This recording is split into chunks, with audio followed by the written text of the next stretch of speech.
curious enthusiasm of children crawling through fields, knowing that bruised knees mean no more than the chance to show off a new band-aid. Knowing not sin or harm until their noses get stung, sniffing flowers already occupied by a bee woken up on the wrong side of the beehive, life was wonderful. But sometimes, the wolf comes in the night to show you that what happens isn't what's right, and your delusions may be enticing, but it's probably best to be standing on ground solid and firmly based in the truth, however painful that may be. My wolf was my father.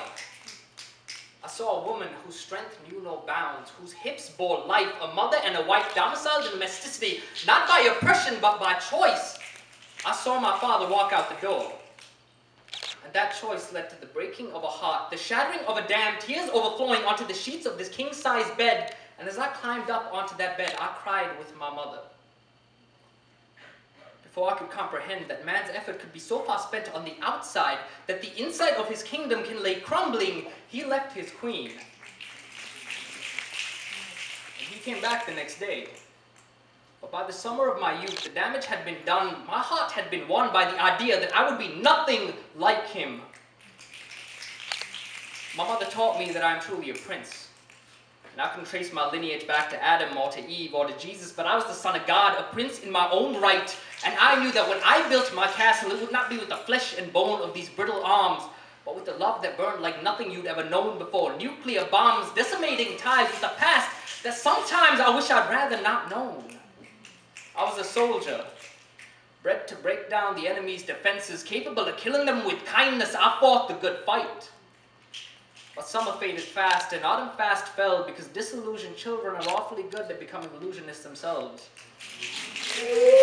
Constructing a school for one where the textbook of my experiences became truth.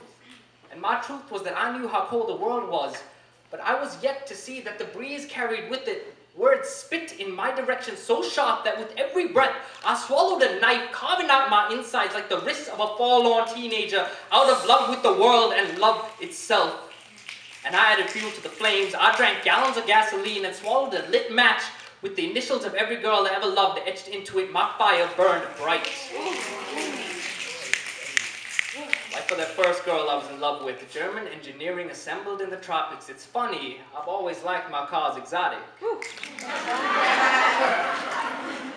My fascination was short-lived.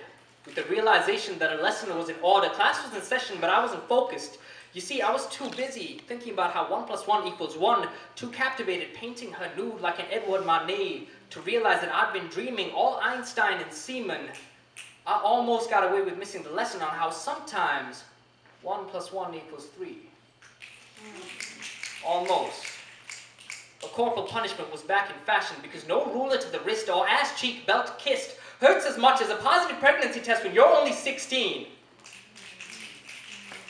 But I told myself I'd deal with the consequences of my actions because that is the man that Mama raised me to be.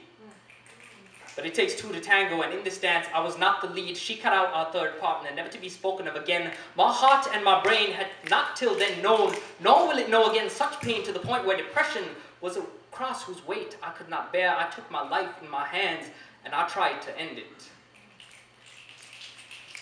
By the product of complications, I woke up the next morning. And on my road to recovery, I learned that lies spread from lips that I once kissed. About how I'd left because I didn't want to deal with the child, I said nothing to correct it. You see, people have different ways of dealing with things, and if this was her way of coping, so be it. But I was once again scarred. Lust was reserved for life and nothing else.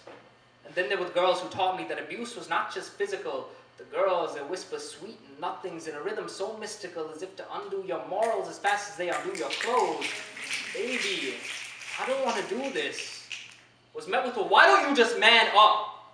Psychological warfare was a battle that I did not yet know how to win, because my resolve was strong, but my self-esteem weak.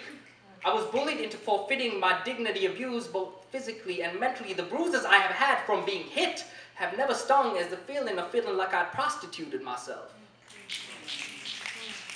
I've given of myself that which I thought nobody could take without my permission, and sometimes life was wonderful. But this was not one of those times. This was where I had to sit back and think. This was the intermission.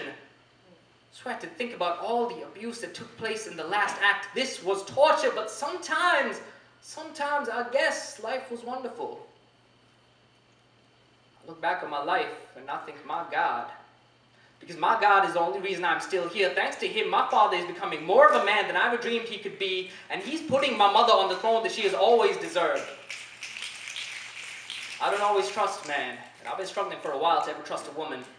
But I'm yet to see the winter of my life, and maybe that winter won't be so cold. Maybe in that winter when I'm gray and old, I can tell my children and my grandchildren to sing when the sun is gone and the rain seems to have no end. You do not have a friend in the world. Sing. Sing because we've always got a reason to make it through the day. Sing because if you don't, I will be your reason. So sing, my child. Sing and overcome.